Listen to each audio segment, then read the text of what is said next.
రామాయణంలో శూర్పణఖ అని క్యారెక్టర్ ఉంటుందండి. అది మామూలుది కాదండి బాబు. రాముడు సీత పద్ధతిగా కాపురం చేస్తంటే అది చూడలేక ఆళ్ళని చెడగొట్టి ఎడగొట్టేయాలని చూస్తుంది. అలాంటి శూర్పణఖ లాంటి క్యారెక్టర్లు మన చుట్టాలోనూ చుట్టుపక్కలలో చాలామంది ఉంటారండి. నా దరిద్రానికి నా ఎక్స్ రూపంలో నా ఇంట్లోనే తెస్టేసింది. పద్ధతిగా ఉండే నా పెళ్ళాన్ని పద్ధతి పాడు లేకుండా చేసేసి నాతోనే దాన్ని ముక్కు చెవులు కోయించాలని స్కెచ్ చేసింది. ఆ చేసిన స్కెచ్ని నేను ఎలా తిప్పికొట్టాను టైటిల్స్ అయిన తర్వాత మీరే చూసేయండి. హాయ్.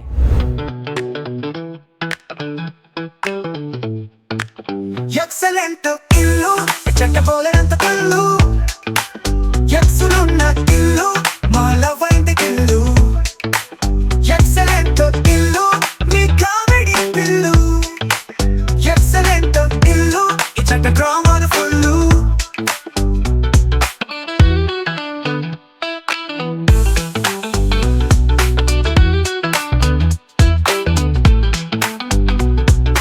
వైఫ్ తో సరసము ఎక్స్ తో సమరము మొగుడికేమో ముద్దులు ఎక్స్ కేమో గుర్తులు బాస్ తో పెక్కులు మేగితో హక్కులు పక్కనున్న వైఫ్ ఏమో పెరుగన్నం లాంటిది ఎదురుగున్న ఎక్స్ ఏమో చికెన్ లెగ్ పీస్ అది ఎక్స్ కళ్ళ ముందు తిరిగితే చెప్పలేని కలవరం పెళ్ళానికి దొరికితే వచ్చులే చలి జ్వరం ఎక్సలెంట్ ఇల్లు చెట్టబోలేనంత కళ్ళు ఎక్సులున్న ఇల్లు మాలవైంది ఇల్లు ఎక్సలెంట్ ఇల్లు మీ కామెడీ పిల్లు ఎక్సలెంట్ ఇల్లు ఈ చెట్ట డ్రామాలు ఫుల్లు ఓం సాయి శ్రీ సాయి జయ జయ సాయి.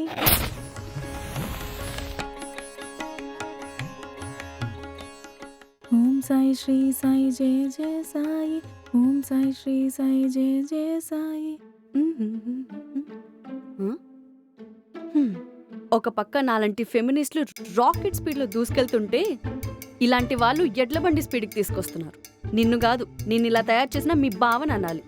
వాడు పద్ధతి అంటూ నిన్ను పద్ధతిగా పనికి రాకుండా చేస్తున్నాడు. నిన్ను నా పద్ధతిలో మోటివేట్ చేసి వాడికో జలక్కిస్తాను చూడు. ఓం సాయి శ్రీ సాయి జయ జయ సాయి. ఓం సాయి హాయ్ రాజీ, ఏంటి విశేషం? విశేషం ఏం లేదు, అయినా మేము అప్పుడే పిల్లల్ని వద్దనుకున్నాం. పూజ గట్టిగా చేస్తున్నావు, ఏంటి విశేషం అని అడిగాను, కానీ ఆ విశేషం అని కాదు. ఓ అదా, ఈరోజు గురువారం కదా, అందుకే బాబాకి రోజు కంటే ఈరోజు కొంచెం పెద్దగా పూజ చేశాను. పూజ నీకోసమా మీ బావ కోసమా? మా బావ కోసం చేస్తే నా కోసం చేసుకున్నట్టే కదక్కా. ఆఖరికి పూజ కూడా నీకోసం చేసుకోవట్లేదు. I pity you. ఇందక్క ప్రసాదం తీసుకో. అయ్యయ్యో, ప్రసాదం అలా డైరెక్ట్గా తినకూడదు, కళ్ళకద్దుకొని తినాలి. మేల్ గాడ్స్ ప్రసాదం కళ్ళకద్దుకోను. మేల్ గోడైనా మేల్ చేసే గోడే కదక్కా. ఏ, నువ్వు మాటి మాటికి అక్క అక్క అని పిలవకు, కావ్య అని పిలు. చూడ్డానికి నువ్వే నాకన్నా అక్కలా ఉన్నావు. అక్క అంటుంటే ఆడ్గా ఉంది. నిజానికి నేను వయసులో నీకంటే చిన్నదాన్నే. ఏజ్లో చిన్నదానివి అయినా ఎటైలో నాకు అక్కలానే కనిపిస్తున్నావు. అవునా? అంతే మరి. కీరా అద్వానీ, కృతి సనన్లా అప్డేట్గా ఉండకుండా ఇంకా కన్నంబ కాంచనమాలలాగా ఈ చీరలు కట్టుకుంటే అక్కలా ఏంటి ఆంటీలా కూడా ఉంటావు. అంతే అంటావా? అంతే, నేను కాబట్టి అంతే అంటున్నాను. బయటకు వెళ్తే అంతకన్నా ఎక్కువ అంటారు తెలుసా? బంగారు గోడు పెట్ట. అయ్యో బాబోయ్, ఎలా పళ్ళ లేకుండా ఎడంకాన్ని కొట్టేసుకుంటుందంటే ఖచ్చితంగా నా ఎక్సైజ్ స్కెచ్ చేసి ఉంటుంది. అర్జెంటుగా దేని చేస్తుందో చూడాలి. చూడు రాజీ, ఏజ్లో నీకన్నా నేను కొంచెం పెద్దదాన్నైనా చూడ్డానికి కొంచెం నీకన్నా చిన్నదానిలా కనిపిస్తాను కాబట్టి అవును. నీకొక సలహా ఇస్తాను. ఏంటి? నా సలహా గాని నువ్వు విన్నావంటే బాబా సాక్షిగా నువ్వు బాగుపడతావు. నువ్వు నాకు దేవుడిచ్చిన అక్కవి, నువ్వేం చెప్పినా నేను వింటాను. పైగా ఈ రోజుల్లో మనం మంచు కోరే వాళ్ళే చాలా అరుదు. అవును. నా కాపురంలో నువ్వు సిచ్చెడితే నీ బతుకులో నీ అగ్గిట్టేను చెప్తా. నీకోటి చెప్తాను, ఫస్ట్ నీకు ఈ చీర సెట్ అవ్వలేదు, మార్చేసేయ్.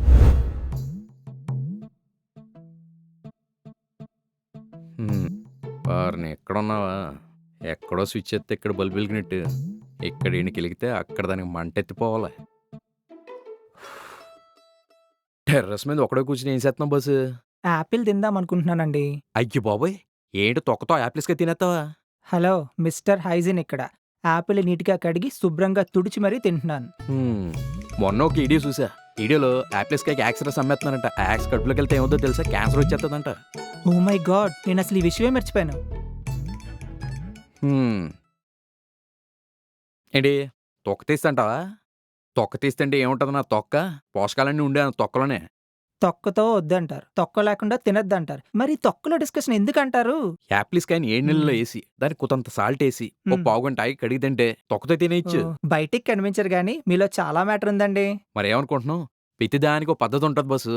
పద్ధతిగా చేస్తే ప్రతిదీ కష్టంగా ఉంటుంది. అవును అంచి గారు, నాకు కూడా పద్ధతిగా ఉండే వాళ్ళంటేనే ఇష్టం.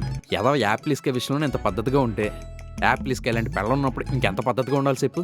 హ్మ్, నాకు అర్థం కాలేదండి. నీకు అర్థమయ్యేలా చెప్పడానికే కదా బెతరు నీ ఉందే.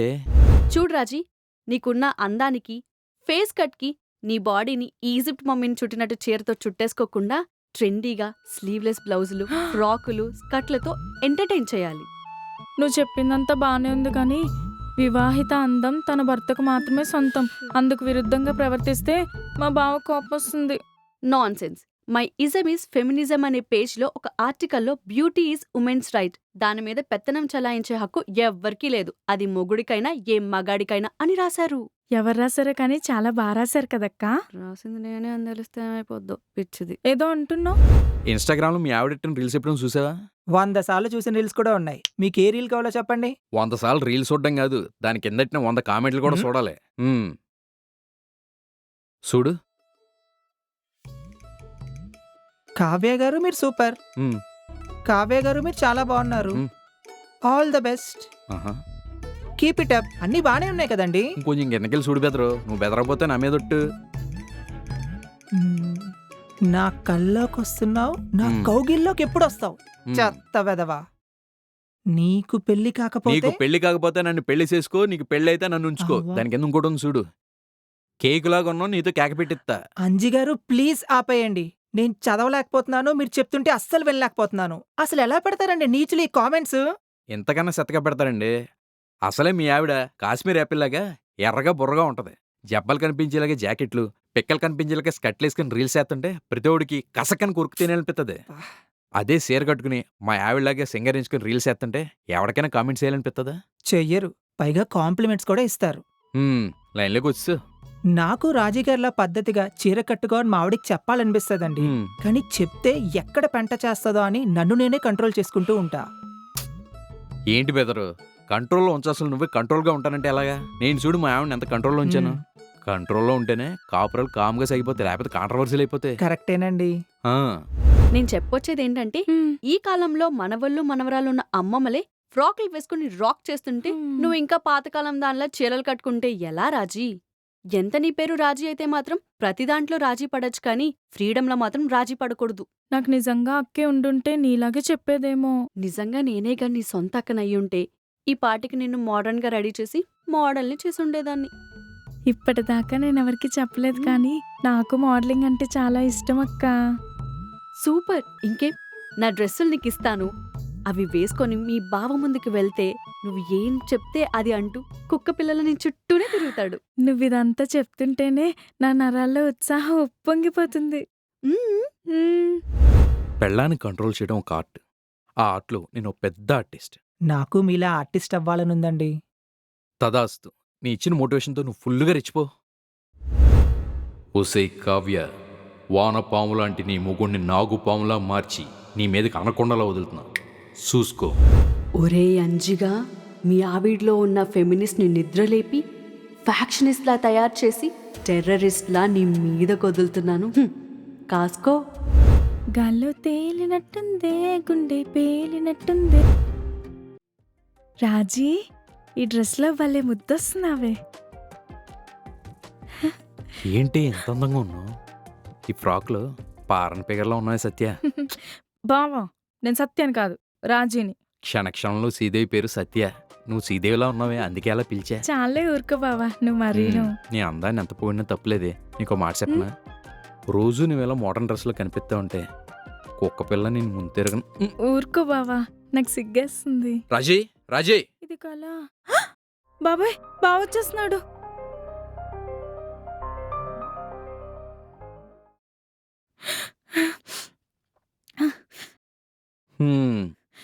ఏంటే ఓ టెన్షన్ పడిపోతున్నావు ఏంటి?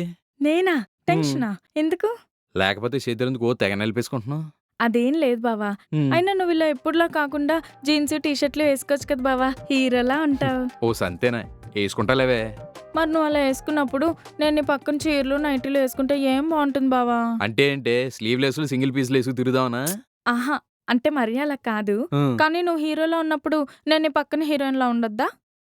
అమ్మ నా ఎక్స్ నా పెళ్ళాన్ని బాగానే ఎక్కిచ్చా. చూడు, పెళ్ళే నాడది మొగుడికి మాత్రం కసక్కని కనిపించాలి, పరాయి మగాడికి అమ్మోర్లో కనిపించాలి. అది పద్ధతి అంటే. అంటే అది సర్లే, కావాలంటే నా ముందేసింది తిరుగు. నిజంగానా? ఆ, థ్యాంక్స్ బావా, కనీసం నీ ముందైనా వేసుకోమన్నావు. హహ, ఎలా ఉంది బావా? డ్రెస్ బాగుందే. అంటే నేను బాలేనా? నువ్వు కూడా బాగున్నావులేవే. అమ్మా, నువ్వు ఇంకెక్కడ కోప్పడతావని చాలా టెన్షన్ పడ్డాను బావా. ఇప్పుడు నాకు హ్యాపీగా ఉంది. నిన్ను హ్యాపీగా ఉంచాలి, నాకు మాత్రం ఉండదంటే. అయ్యో బావా, ఆగు, వాటర్ తీసుకొస్తా. హలో, ఆ? ఎక్కడికల్లా వెళ్ళిపోతున్నావు? పరాయి మొగుడు ఉన్నప్పుడు ఎలా పడితే అలా వెళ్ళిపోతావు ఏంటి? పెళ్ళైన ఆడదాని అందాన్ని మొగుడు మాత్రం లైక్ షేర్ సబ్స్క్రైబ్ చెయ్యాలి. ఎవడు పడతాడు చేస్తే పద్ధతిగా ఉండదు.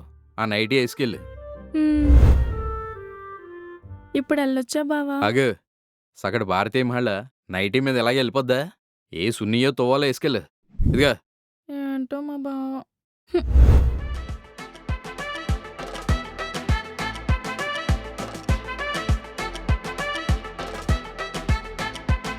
ఆ? ఏ రాజీ, ఏంటి గెటప్? పనోలే నీకన్నా బెటర్గా బట్టలు వేసుకుంటారు తెలుసా? అయినా నువ్వేంటి ఇలా? నా డ్రెస్ ఇచ్చి వేసుకోమని చెప్పాను కదా. ఆ డ్రెస్ వేసుకొని మీ బావ కనిపించమని చెప్పాను కదా. నువ్వు ఇచ్చిన డ్రెస్నే వేసుకున్నాను, కానీ అలాంటి బట్టలన్నీ మా బావ ముందే వేసుకుని తిరగాలంట. బయటికి వెళ్తే ఇదిగో ఇలా నైటీ వేసుకొని వెళ్ళమన్నాడు. పైగా ఆపి మరి బయట మీ ఆయన ఉన్నాడని ఈ టవల్ కూడా ఇచ్చాడు. Nonsense. పెళ్ళామంటే రిజిస్ట్రేషన్ చేయించుకున్న రియల్ ఎస్టేట్ ప్లాట్ అనుకున్నాడా ఏంటి? సర్వ హక్కులు తనకే సొంతమని అనుకోవడానికి. నువ్వు చెప్పేదంతా బానే ఉంది, కానీ ఇలాంటి మాటలు మా బావ ముందు మాట్లాడాలంటే నాకు భయం. నీ ప్లేస్లో నేనుంటేనా తాట తీసేదాన్ని. ఎంతసేపే మంచిలు తాగడానికి? అమ్మో, మా బావ పిలుస్తున్నాడు. ఏ రాజీ, ఏదైనా రాజీగారు ఎంత పద్ధతిగా ఉంటారు కదా. పరాయి మగాని నేనున్నానని నైటీ మీద టవల్ వేసుకుని మరీ తిరుగుతున్నారు పద్ధతిగా. ఇంద బావ. అవునా? ఇంకేమనిపిస్తుంది? నాకు నిన్ను కూడా సారీలో చూడాలనిపిస్తుంది. ఎప్పుడో మన పెళ్ళప్పుడు కట్టుకున్నావు, ఇప్పటిదాకా నిన్ను సారీలోనే చూడలేదు. తర్వాత అవును కదా. ఎన్ని రోజులని ఇలానే మోడర్న్ డ్రెస్ తో రీల్స్ చేస్తాను. శారీ కట్టుకొని రీల్స్ చేస్తే డిఫరెంట్ గా కూడా ఉంటుంది. హే సూపర్, నాకు కూడా అదే అనిపించింది. నువ్వు పద్ధతిగా సారీ కట్టుకొని రీల్స్ చేస్తే ఆ రీచ్ వేరే లెవెల్లో ఉంటుంది. ఇలా మోడర్న్ డ్రెస్ లో చేస్తుంటే ఆ కామెంట్స్ వస్తుంటే చాలా బ్యాడ్ గా ఉంటున్నాయి తెలుసా. ఇది నీకు అంజిగాడు చెప్పాడు కదా. అవును, అనుకున్నా. ఇన్నిసార్లు నువ్వు పద్ధతి పద్ధతి అంటుంటే వాడి సలహాలే అని చెప్పి అర్థమైంది. ఆ కమెంట్లు కూడా వాడే పెట్టించుంటాడు. హే అతను అన్నారని కాదు, నా ఫీలింగ్స్ చెప్తున్నా. నీ ఫీలింగ్స్ ని నువ్వే పెట్టుకో. అన్నయ్య చెప్పాడు, అంజిగాడు చెప్పాడని సలహాలు ఇచ్చావనుకో, బీచ్ లో తిరిగినట్టు బికినీ వేసుకుని రీల్స్ చేస్తా. ఏ నా కర్మ, ఇది అన్నంత పని చేస్తుంది. నీ కాళ్ళని పట్టుకు వదలనన్నవి చూడే నా కళ్ళు, ఆ చూపుల నల్ల తొక్కుకు వెళ్ళకు దయలేదా అసలు, నీ కళ్ళకు కావలి కాస్తాయే కాటుకల నా కలలు, నువ్వు నీ నులుముతుంటే. పని బాగుందమ్మా. నాన్నతో కాళ్ళు నొక్కించుకుంటూ పాటలు పాడించుకుంటున్నావు. చేసుకున్నాడు కదా, చేయక తప్పదు మరి. ఏంటమ్మా మంచి హుషారుగా ఉన్నావు? అంజీ ఇచ్చిన మాట నిలబెట్టుకుంటాడని చెప్పాను కదా. చూడండి, ఎవరైతే నన్ను వద్దు అనుకున్నారో వాళ్ళంతటి వాళ్ళే కాల్ చేసి నన్ను పనిలోకి రమ్మనేలా చేశాడు. సరే సర్లే, ఆ మాత్రం దానికి ఆడేదో పెద్ద ఘనకార్యం చేసినట్టు ఆడి గురించి గొప్పగా ఫీల్ అవ్వక్కర్లేదు. మరి నీ గురించి గొప్పగా ఫీల్ అవ్వాలా? అబ్బా అలా కాదే, ఆడు నన్ను ఎన్నెన్ని మాటలు అంటున్నాడు అవన్నీ నీకు చెప్తే నువ్వు అని తిడతావు. మోసం చేసి డబ్బులు దొబ్బితే తిట్టక ముద్దట్టుకుంటారు మరి. నువ్వు నొక్కో. మోసం చేసింది ఎవరి కోసం? నీ కోసం కాదా? ఆ డబ్బులన్నీ నీ వల్ల ఆయన అప్పులు కట్టడానికి కదా. ఇది మరీ బాగుంది. నువ్వు నన్ను పెళ్లి చేసుకోకుంటే ఈ తిప్పలు తప్పేవి కదా నాకు. మమ్మీ, ఎప్పుడో జరిగిపోయింది దాని గురించి ఇప్పుడెందుకు చెప్పు. అలా చెప్పమ్మా. ఏంది అది చెప్పేది? చూడవే, నా వల్ల అప్పులయ్యాయి అంటున్నాడు. నువ్వే కదే డబ్బులు వస్తాయి కదా అని ఎవడో ఎల్ఐగడ్ రైస్ పూలింగ్ గీస్ పూలింగ్ అని ఆడి మాటలు నమ్మి నాతో అప్పులు చేయించమని డబ్బులు కట్టించావు. ఆడు నన్ను నిలువునా ముంచేశాడు. ఆ అప్పులు కట్టడానికి నేను మోసాలు చేయవలసి వస్తుంది. డబ్బులు వచ్చాయనుకో, జామ్ జామ్ అని ఎంజాయ్ చేయడానికి ఎగేసుకుంటూ వచ్చేవాడివి. నేను చెప్పాననుకో, నీ బుద్ధి ఏమైంది? అయినా వాడు మోసం చేస్తున్నాడని తెలుసుకోకుండా నువ్వేం చేస్తున్నావు? ఆడు మోసం చేస్తాడని నాకెలా తెలుస్తుందే? నువ్వు నాకన్నా తెలివైంది దానివే కదా. నువ్వే కనిపెట్టలేనప్పుడు నేనెక్కడ కనిపెట్టగలనే? ఒక దొంగకి దొంగ గురించి తెలుస్తుంది, ఒక మోసగాడికి ఇంకొక మోసగాడి గురించి తెలుస్తుంది. నాకే అన్ని తెలివితేటలుంటే నీ చేతులు నేనెందుకు మోసపోతా? ఎలా ఎలా? నాకు కూడా ఆయిల్ పుల్లింగ్కి టైం అవుతుంది, నేను కూడా వెళ్తున్నా. తల్లేమో రైస్ పుల్లింగ్, కూతురేమో ఆయిల్ పుల్లింగ్ అంటూ నన్ను ఆర్పేస్తున్నారు కదే. తప్పుకో. నువ్వు తప్పక. మీ ఆవిడలో నేను గంగిరెద్దుని కాదు, నువ్వు అన్నదానికల్లా తలాడించడానికి. నేను మీ ఆయనలో కుక్క పిల్లలు కాదు, నువ్వు పో అంటే పక్క పోవడానికి. అనవసరంగా మా ఆయన్ని కెలికి అడ్డమైన సలహాలు ఇవ్వకు. అవచ్చా నువ్వు మాత్రం మా ఆవిడకి అడ్డమైన చెప్పి దాన్ని బుర్ర సెడదొప్పచ్చా? నీ మెయిల్ చౌనిజం నుంచి తనని కాపాడుతున్నాను. మీ ఆయన్ని నాలా మగాళ్ళ చేస్తున్నాను. మగాడితో కాపురం సైడ్ ఇష్టం లేదా? పిచ్చి పిచ్చిగా బాగకు. అయినా నీలాంటి లో క్లాస్ గడితో నాకేంటి? చిచి. జిగిజిగేలు బట్టలు వేసుకుని జిగలు రాని పాటికి రీల్స్ చేసి నువ్వే చెప్పాలి లో క్లాస్ గురించి. రివెంజ్ మోడ్లోకి వెళ్ళకు. వన్స్ నేను రివెంజ్ మోడ్లోకి వెళ్ళానంటే మామూలుగా ఉండదు. ఇలాంటివి చాలా ఎన్నో. వెళ్ళి ఇవన్నీ రీల్స్లో చూపా. ఎచ్చి. ఏండి నన్ను కెలకనంత వరకు నా అంత మంచోడు లేడు, నన్ను కెలికితే నా అంత సెడ్డోడు లేడు. అయినా ఇంత చిన్న జీవితంలో రేంజ్లు రివెంజ్లు ఏంటండి? మన డార్లింగ్ పెబాస్ ఏం చెప్పాడు? వీలైతే ప్రేమిద్దాం చూడు, మహా అయితే పోయేదే ఉంది, తిరిగి ప్రేమిస్తారండి. మీరు కూడా మీ ప్రేమని లైక్ షేర్ కామెంట్ రూపంలో మాకు ఇయ్యాలండి. హాయ్.